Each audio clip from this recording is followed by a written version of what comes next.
transverse processes, okay? At least we have that spine.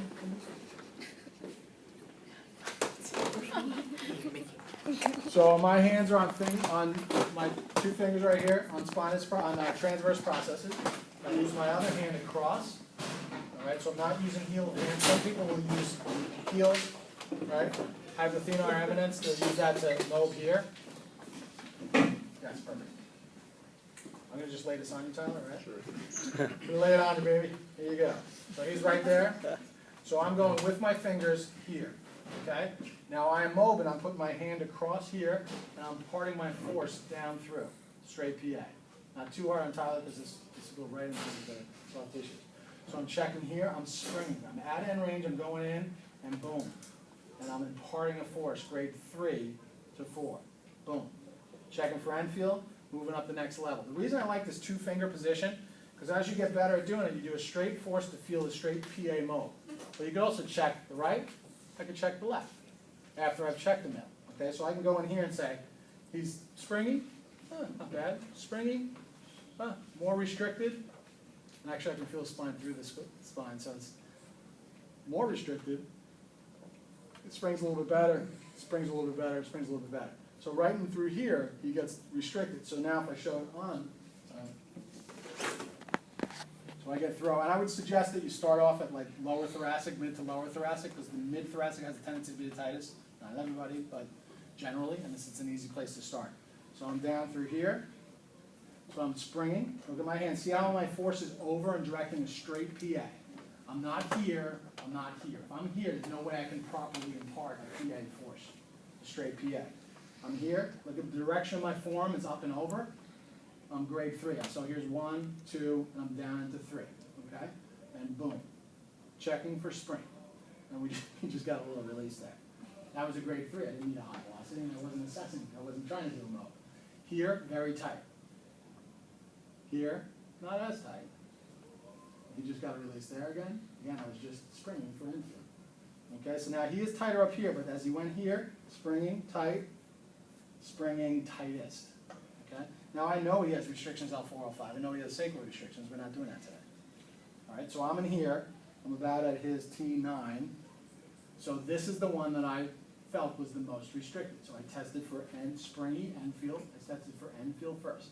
Here's springy, not so springy, badonk, sound effect. See what I mean? That's kind of badonk too. Those are equal. Starting less hard, and starts to spring again. Okay? Should each segment have the same amount, Rob? I'm Anthony.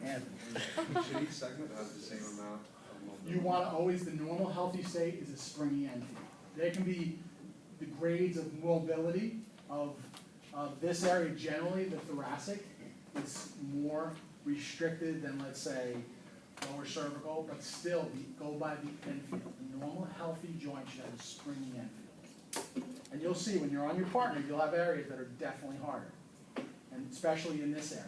I would venture to guess there's nobody in this room that does not have a restricted segment. Almost everybody would have a restricted segment somewhere in the thoracic spine. I would be surprised if they didn't. Don't quote me on that, but Mark Marino says. Okay, so here, again, springy. And you feel a difference there, Tyler? Yeah, I See how this? definitely feel it. Yeah? And it's not always painful. Very often the thoracic won't be painful. But this right there, the thumb. All right, and this one too, this one more. So which one am I testing is the most restricted? Yes, this one right here. Him is about T9. All right, so if it's the most restricted, which one do I treat first? That one, right? The other ones are grades of, right? This one's probably a 2- out of 6. The other one was like a 2 out of 6. Down here was normal, 3 out of 6. The other one was like a 3- out of 6. I'm treating that 2- out of 6 first. Because if I treat this 2- and I'm just doing a straight PA, okay, and I move it and all of a sudden it's loosening up better, okay, then the other ones may filter out.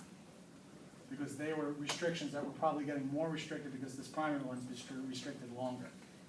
Or it's the acute one that is got a rotational dysfunction and the other one's kind of followed it. See what I mean? You see the thinking? All right, so if all of a sudden I treat the most restricted, that one's going to feel better. So, but right now, today, we're just having fun. Don't think too much about it. I just want you to spring. and say, you know what, there's a spring, I can spring there, this is definitely harder than this. All right, I don't want you to think treatment, oh my God, I gotta do PA, what's my gonna do, you know? I just want you to feel the difference, and this is fun, this is palpating, this is doing what we're doing, right? And getting a better feel for how everything's moving. You got it? All right, so now, I think we have 13 pillows, that should be enough for everybody. You're gonna just put the one like this. Try to get your arms down, relax, head down here on your forehead. You'll see what happens if you're trying to put your hands underneath as a therapist and as a patient.